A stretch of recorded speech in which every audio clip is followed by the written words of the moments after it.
You prayed, you cried, you begged God to move, but nothing happened, just silence, just waiting. And now you're wondering, did he hear me? Does he care? Why hasn't he answered?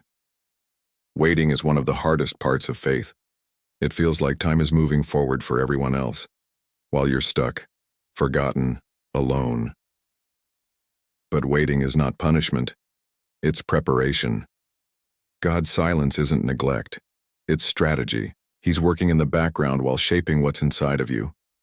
Abraham waited 25 years for his promised son. Joseph waited 13 years from the pit to the palace.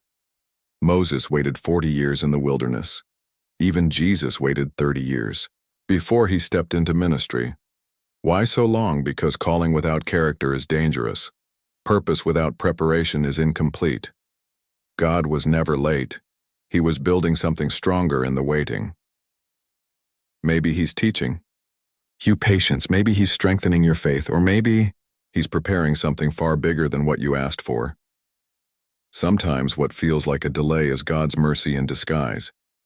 He's protecting you from what you're not ready for. Yet. You're not being punished.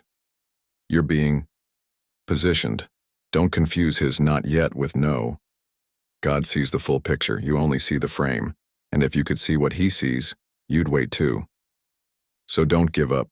Keep praying, keep trusting, because in the waiting, he's working. And what God is preparing for you is worth every second of the wait. Comment. God, I will trust your timing. Share this with someone who feels stuck. Subscribe if you're learning to wait with faith.